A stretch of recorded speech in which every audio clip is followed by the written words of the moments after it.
ನಮಸ್ಕಾರ ಎಲ್ರಿಗೂ. ನೀವು ನೋಡ್ತಾ ಇರೋದು ಒನ್ ಇಂಡಿಯಾ ಕನ್ನಡ. ನಾನ್ ಪ್ರತಿಮಾ. ವೀಕ್ಷಕರೇ, ಮೂರನೇ ಮಹಾಯುದ್ಧ ನಡೆಯುತ್ತಾ? ಇದ್ರ ಬಗ್ಗೆ ತುಂಬಾ ಮಂದಿಗೆ ಒಂದಷ್ಟು ಆತಂಕ ಇದೆ, ಕ್ಯೂರಿಯಾಸಿಟಿ ಇದೆ. ಜೊತೆಗೆ ಹಾಗೇನಾದ್ರೂ ಆಗುತ್ತಾ, ಆದ್ರೆ ಏನಪ್ಪ ಕತೆ ಅಂತ ಕೂಡ ಕೆಲವರು ಯೋಚನೆ ಮಾಡ್ತಾ ಇರಬಹುದು. ಇಲ್ಲಿ ಈ ಪ್ರಶ್ನೆ ಜಗತ್ತಿನಾದ್ಯಂತ ಅನೇಕರ ಮನಸ್ಸಿನಲ್ಲಿ ಇದ್ದೇ ಇದೆ. ಇದಕ್ಕೆ ಸಣ್ಣದಾದ ಉತ್ತರ ಅಂತಂದ್ರೆ, ಈಗಲೇ ಮೂರನೇ ಮಹಾಯುದ್ಧ ಅಧಿಕೃತವಾಗಿ ಆರಂಭ ಆಗಿದೆ ಅಂತ ಹೇಳೋದಕ್ಕೆ ಸಾಧ್ಯ ಇಲ್ಲ. ಆದ್ರೆ ಜಾಗತಿಕ ಮಟ್ಟದಲ್ಲಿ ಉದ್ವಿಗ್ನತೆ ಜಾಸ್ತಿ ಆಗಿದೆ ಅನ್ನೋದು ಕೂಡ ಅಷ್ಟೇ ಸತ್ಯ. ಇದನ್ನ ಸ್ಪಷ್ಟವಾಗಿ ಅರ್ಥ ಮಾಡ್ಕೊಳ್ಳೋದಕ್ಕೆ ಒಂದಷ್ಟು ಪಾಯಿಂಟ್ ಸಮೇತ, ಅಂದ್ರೆ ಏನೇನ್ ಆಗ್ತಾ ಇದೆ ಸದ್ಯಕ್ಕೆ, ಈ ತರದ ಆಲೋಚನೆ ಬರೋದಕ್ಕೆ ಏನ್ ಕಾರಣ ಅನ್ನೋದನ್ನ ನೋಡ್ತಾ ಹೋಗೋದಾದ್ರೆ, ಈ ವರ್ಲ್ಡ್ ವಾರ್ 3 ಭಯ ಯಾಕೆ ಬರ್ತಾ ಇದೆ? ಇತ್ತೀಚಿನ ವರ್ಷಗಳಲ್ಲಂತೂ ನಡೆದ ಘಟನೆಗಳೇ ಈ ಭಯ ಹುಟ್ಟೋದಕ್ಕೆ ಕಾರಣ. ರಷ್ಯಾ ಯುಕ್ರೇನ್ ಯುದ್ಧ, ರಷ್ಯಾ ವಿರುದ್ಧ ಯುರೋಪ್ ಅಮೆರಿಕ ನಿಂತಿವೆ. ನೇರ ಯುದ್ಧ ಅಲ್ಲದೆ ಇದ್ರೂ ಕೂಡ ಪ್ರಾಕ್ಸಿ ವಾರ್ ಅಂತೂ ನಡೀತಾ ಇದೆ. ಇಸ್ರೇಲ್, ಹಮಾಸ್, ಮಧ್ಯಪ್ರಾಚ್ಯ ಉದ್ವಿಗ್ನತೆ, ಗಾಜಾ, ಲೆಬನಾನ್, ಇರಾನ್, ಯೆಮನ್ ಭಾಗಗಳಲ್ಲಿ ಸಂಘರ್ಷ ಇದ್ದೇ ಇದೆ. ಇರಾನ್ ಕೂಡ ಸೇರ್ಕೊಂಡ್ರೆ ದೊಡ್ಡ ಯುದ್ಧದ ಭೀತಿ ಕೂಡ ಇಲ್ಲಿ ಕ್ರಿಯೇಟ್ ಆಗುತ್ತೆ. ಸೊ ಚೀನಾ ತೈವಾನ್ ವಿವಾದ, ಚೀನಾ ತೈವಾನ್ ಮೇಲೆ ದಾಳಿ ಮಾಡಿದ್ರೆ ಅಮೆರಿಕ ಜಪಾನ್ ಸೇರಿಕೊಳ್ಳೋ ಸಾಧ್ಯತೆ, ಹಾಗೆ ನ್ಯಾಟೋ ವರ್ಸಸ್ ರಷ್ಯಾ, ನ್ಯಾಟೋ ವಿಸ್ತರಣೆ, ರಷ್ಯಾಕ್ಕೆ ಅಸಮಾಧಾನ ಉಂಟಾಗಿರೋದು ಕೂಡ ಗೊತ್ತೇ ಇದೆ. ಇವೆಲ್ಲವೂ ಕೂಡ ಯುದ್ಧವಾಗುತ್ತಾ ಅಂತ ಯೋಚನೆ ಮಾಡೋದಕ್ಕೆ ಒಂದಷ್ಟು ಪುಷ್ಟಿ ಕೊಡುವಂತಹ ವಿಚಾರಗಳು, ಸನ್ನಿವೇಶಗಳು. ಬಹಳಷ್ಟು ದಿನಗಳಿಂದ ಮೂರನೇ ಮಹಾಯುದ್ಧ ನಡೆದೇ ಬಿಡುತ್ತೆ ಅನ್ನೋ ರೀತಿಯಲ್ಲಿ ಒಂದಷ್ಟು ವಿಶ್ಲೇಷಣೆಗಳಾಗ್ತಾ ಇದೆ. ಆದ್ರೆ ಅದು ಆಗೋದಿಲ್ಲ, ಸದ್ಯಕ್ಕೆ ಆ ಥರದ ಪರಿಸ್ಥಿತಿ ಇಲ್ಲ ಅನ್ನೋದಕ್ಕೂ ಕೂಡ ಕೆಲವೊಂದು ಕಾರಣಗಳನ್ನ ಹೇಳೋದಾದ್ರೆ, ಅಣುಶಸ್ತ್ರಾಸ್ತ್ರಗಳ ಭಯ ಅಂತೂ ಇದ್ದೇ ಇದೆ. ಯಾಕಂದ್ರೆ ಒಂದು ದೇಶ ಅಣುಬಾಂಬ್ ಬಳಸಿದ್ರೆ ಇನ್ನೊಂದು ದೇಶ ಕೂಡ ಅದಕ್ಕೆ ಪ್ರತಿಕ್ರಿಯೆ ಕೊಡುತ್ತೆ. ಮಾನವ ಸಂಹಾರ ಶುರುವಾಗುತ್ತೆ. ಅದಕ್ಕಾಗಿ ಕೆಲವು ದೇಶಗಳು ಹಿಂದೆ ಸರಿತಾ ಇವೆ. ಇನ್ನು ಆರ್ಥಿಕ ನಷ್ಟ ಅಂತೂ ಆಗೇ ಆಗುತ್ತೆ. ಯುದ್ಧ ಅಂದ್ರೆ ಆರ್ಥಿಕ ಕುಸಿತ ಅನ್ನೋದು ಖಡಾಖಂಡಿತ. ವ್ಯಾಪಾರ, ತೈಲ, ಆಹಾರ, ಷೇರು ಮಾರುಕಟ್ಟೆಯಲ್ಲಿ ಕುಸಿತ ಇವೆಲ್ಲವೂ ಕೂಡ ಇದೆ. ಹಾಗೆ ಜನರು ಈ ಯುದ್ಧಕ್ಕೆ ವಿರೋಧವನ್ನು ಕೂಡ ವ್ಯಕ್ತಪಡಿಸ್ತಾ ಇರೋದ್ರಿಂದ ಜನಾಭಿಪ್ರಾಯ ಕೂಡ ಮುಖ್ಯವಾಗುತ್ತೆ. ಸರ್ಕಾರಗಳ ಮೇಲೂ ಕೂಡ ಒಂದಷ್ಟು ಒತ್ತಡ ಇದ್ದೇ ಇರುತ್ತೆ. ಸೊ ಅಂತಾರಾಷ್ಟ್ರೀಯ ತಜ್ಞರು ಏನ್ ಹೇಳ್ತಾರೆ ಅಂದ್ರೆ, ಸದ್ಯಕ್ಕೆ ಕೋಲ್ಡ್ ವಾರ್ 2.0 ನಡೀತಾ ಇದೆ ಅಂತ.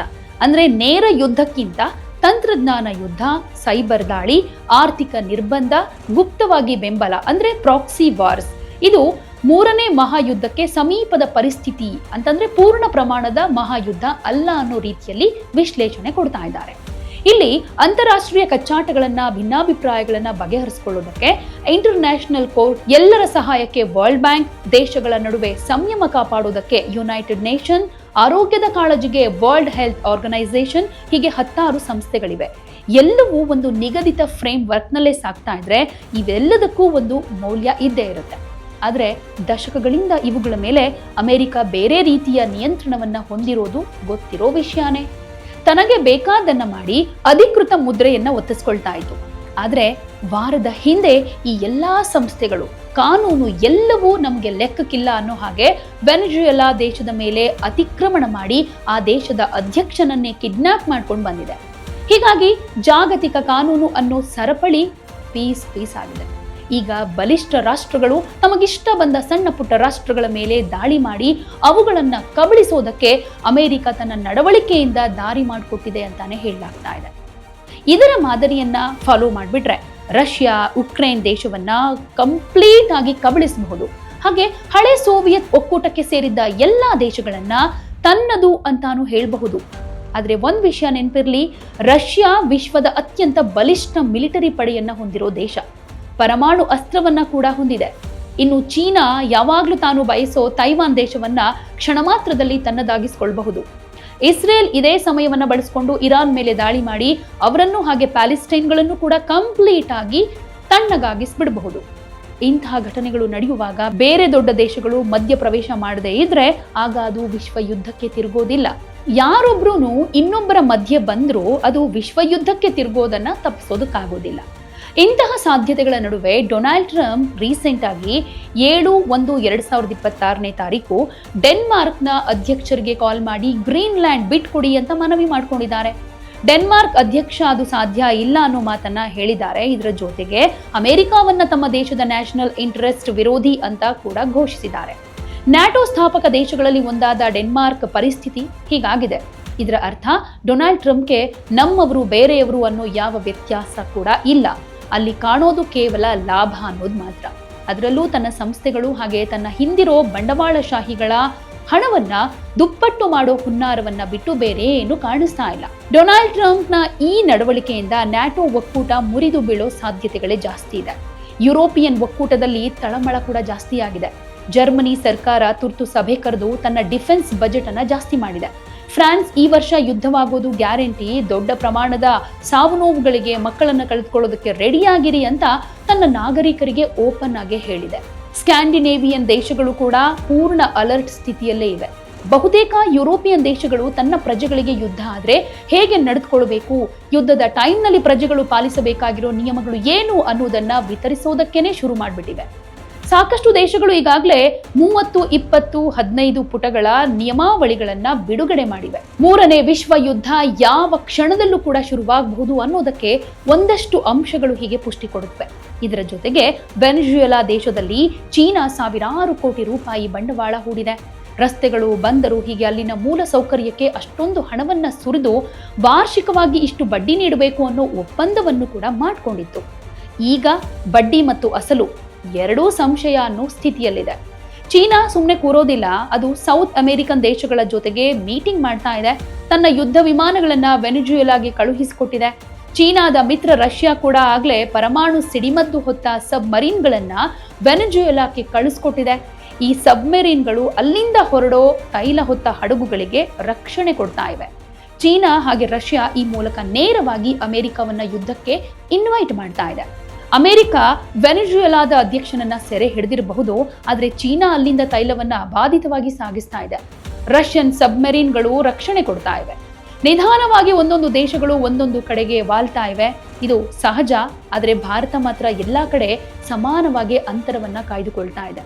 ಯಾವುದೇ ದೇಶದ ಪರ ಅಥವಾ ವಿರೋಧ ಹೇಳಿಕೆಯನ್ನ ಕೊಡೋದು ಅಥವಾ ಜೊತೆಗೆ ನಿಲ್ಲೋದು ಭಾರತದ ಆಂತರಿಕ ಬೆಳವಣಿಗೆಗೆ ನಿಜಕ್ಕೂ ಒಳ್ಳೇದಲ್ಲ. ನಾವಿನ್ನು ಬೆಳವಣಿಗೆ ಹಂತದಲ್ಲಿದ್ದೀವಿ. ಚೀನಾ ಬಳಿ ರೇರ್ ಅರ್ತ್ ಮೆಟೀರಿಯಲ್ ಇದೆ, ಅದನ್ನ ನೀಡೋದಿಲ್ಲ ಅಂದ್ರೆ ಅಮೆರಿಕ ಸ್ತಬ್ಧವಾಗುತ್ತೆ. ಅದರ ಬಳಿ ಅಷ್ಟರ ಮಟ್ಟಿನ ಲಿವರೇಜ್ ಇದೆ. ಇನ್ನು ರಷ್ಯಾ ಮಿಲಿಟರಿ ಬಲಾಢ್ಯ ದೇಶ. ಇಸ್ರೇಲ್ ಅಮೆರಿಕಾದಲ್ಲಿ ದೊಡ್ಡ ಮಟ್ಟದಲ್ಲಿ ಬಂಡವಾಳ ಹೊಂದಿದೆ, ಹಾಗೆ ಅದು ತಂತ್ರಜ್ಞಾನದಲ್ಲಿ ಮುಂದುವರೆದಿದೆ. ಹೀಗೆ ಎಲ್ಲಾ ದೊಡ್ಡ ದೇಶಗಳು ಒಂದು ಕಡೆ ವಾಲ್ತಾ ಇವೆ, ಯಾಕಂದ್ರೆ ಅವುಗಳ ಬಳಿ ಅದನ್ನ ಅರಗಿಸಿಕೊಳ್ಳೋ ಶಕ್ತಿ ಇದೆ. ಇನ್ನು ಪುಟ್ಟ ದೇಶಗಳು ಎಲ್ಲಾದ್ರೂ ಒಂದು ಕಡೆ ಆಶ್ರಯ ಪಡೆದುಕೊಳ್ಳಲೇಬೇಕು, ಬೇರೆ ದಾರಿ ಇಲ್ಲ. ಆದರೆ ಭಾರತ ಮಾತ್ರ ಎತ್ತ ಕಡೆಯೂ ನಿಖರವಾಗಿ ಹೋಗಲಾಗದ ಸ್ಥಿತಿಯಲ್ಲಿದೆ. ಭಾರತ ಈ ರೀತಿ ಅಂತರ ಕಾಯ್ದುಕೊಳ್ಳೋದ್ರಲ್ಲಿ ಹೆಚ್ಚಿನ ಲಾಭ ಕೂಡ ಇದೆ. ಇನ್ ಕೇಸ್ ಈ ಘಟನೆಗಳು ಮೂರನೇ ವಿಶ್ವ ಯುದ್ಧಕ್ಕೆ ತಿರುಗ್ಬಿಟ್ರೆ ಆಗ ಭಾರತದ ಈ ನಿಲುವು ಭಾರತದ ಪ್ರಜೆಗಳ ಹಿತದೃಷ್ಟಿಯಿಂದ ಅತ್ಯುತ್ತಮ ಅನ್ನಿಸ್ಕೊಳ್ಳುತ್ತೆ. ಇಷ್ಟೆಲ್ಲ ಆಗ್ತಾ ಇರೋದಕ್ಕೆ ಸಾಲ ಕೂಡ ಕಾರಣ. ಅಮೆರಿಕ ತೀರಿಸಲಾಗದ ಸಾಲ ಮಾಡ್ಕೊಂಡಿದೆ. ಪ್ರತಿ ವರ್ಷ ತನ್ನ ದೇಶವನ್ನ ನಡೆಸೋದಕ್ಕೆ ಬೇಕಾಗೋ ಟ್ರಿಲಿಯನ್ ಗಟ್ಟಲೆ ಹಣವನ್ನ ಅದು ಬಾಂಡ್ ಮಾರಾಟದ ಮೂಲಕ ಪಡೆದುಕೊಳ್ತಾ ಇತ್ತು. ಬೇರೆ ದೇಶಗಳು ಅದನ್ನ ಕೊಳ್ತಾ ಇದ್ವು. ವಾಪಸ್ ಕೊಡೋ ಟೈಮ್ನಲ್ಲಿ ಬೇಕಾಬಿಟ್ಟಿ ಡಾಲರ್ ಪ್ರಿಂಟ್ ಮಾಡಿ ವಾಪಸ್ ಕೊಡ್ತಾ ಇದ್ರು. ಹೀಗೆ ಸುಮ್ಮನೆ ಪ್ರಿಂಟ್ ಮಾಡುವ ಡಾಲರ್ಗೆ ಕವಡೆ ಕಾಸಿಗೂ ಬೆಲೆ ಇಲ್ಲ. ನಾವು ಮೂರ್ಖರಾದ್ವಿ ಅನ್ನೋದು ಗೊತ್ತಾಗ್ತಾ ಇದ್ದ ಹಾಗೆ ಡಾಲರ್ ಬದಲಿಗೆ ಹಣವನ್ನು ಹುಡುಕೋದಕ್ಕೆ ವಿಶ್ವ ರೆಡಿ ಆಯಿತು. ಅಮೆರಿಕ ಬಳಿ ಜಗತ್ತಿನ ಮೇಲೆ ಹುಕುಮತ್ತು ನಡೆಸೋದಕ್ಕೆ ಇರೋ ಆಯುಧ ಅಂದ್ರೆ ಅದು ಡಾಲರ್. ಅದನ್ನೇ ಕಿತ್ಕೊಂಡ್ರೆ ಅದು ನಿರಾಯುಧವಾಗುತ್ತೆ. ಹೀಗಾಗಿ ಅದು ತನ್ನ ಅಸ್ತಿತ್ವದ ಉಳಿವಿಗೆ ಅಂತಿಮ ಹೋರಾಟವನ್ನ ಶುರು ಮಾಡಿಕೊಂಡಿದೆ. ಒಟ್ಟಾರೆ ವಿಶ್ವ ಶಾಂತಿಯನ್ನ ಕದಡ್ತಾ ಇದೆ ಅನ್ನೋದು ಕೂಡ ಅಷ್ಟೇ ಸತ್ಯ. ಸೊ ಭಾರತದ ಅಲಿಪ್ತ ನೀತಿ ಇಲ್ಲಿ ಒಂದರ್ಥದಲ್ಲಿ ಈ ಟೈಮ್ಗೆ ಸರಿ ಅಂತ ಹೇಳ್ಬೋದು. ಆದರೆ ಮುಂಬರೋ ದಿನಗಳಲ್ಲಿ ಭಾರತ ಕೂಡ ಯಾವುದಾದರೊಂದು ಪಕ್ಷದ ಕಡೆಗೆ ವಾಲ್ಬೇಕಾಗತ್ತೆ. ಕಂಪ್ಲೀಟ್ ಆಗಿ ಅಲ್ಲದೆ ಇದ್ರೂ ತನ್ನ ನೆಲದಲ್ಲಿ ಫೈಟರ್ ಜೆಟ್ ಇತ್ಯಾದಿಗಳಿಗೆ ಇಂಧನ ತುಂಬಿಸೋದು, ಲಾಜಿಸ್ಟಿಕ್ ಸಪೋರ್ಟ್ ಕೊಡೋದು ಮಾಡಲೇಬೇಕಾಗತ್ತೆ. ಸೊ ಅಂತಹ ದಿನ ಬರದೇ ಇರಲಿ. ಆದರೆ ಅಂತಹ ದಿನಗಳು ಬರೋ ಸಾಧ್ಯತೆ ಮಾತ್ರ ಜಾಸ್ತಿನೇ ಕಾಣಿಸ್ತಾ ಇದೆ. ಭಾರತ ಇರಾನ್ಗೆ ಪ್ರಯಾಣ ಮಾಡೋದು ಬೇಡ ಅಂತ ತನ್ನ ನಾಗರಿಕರಿಗೆ ಟ್ರಾವೆಲ್ ಅಡ್ವೈಸರಿ ಕೂಡ ಹೊರಡಿಸಿದೆ. ಇಸ್ರೇಲ್ ರಷ್ಯಾದ ಅಧ್ಯಕ್ಷರಿಗೆ ಕರೆ ಮಾಡಿ ಇರಾನ್ಗೆ ಸುಮ್ಮನೆ ಇರಬೇಕು, ಪ್ರಚೋದನೆ ಮಾಡದಂತೆ ಇರೋದಕ್ಕೆ ಹೇಳಿ ಅಂತ ಹೇಳಿದೆ.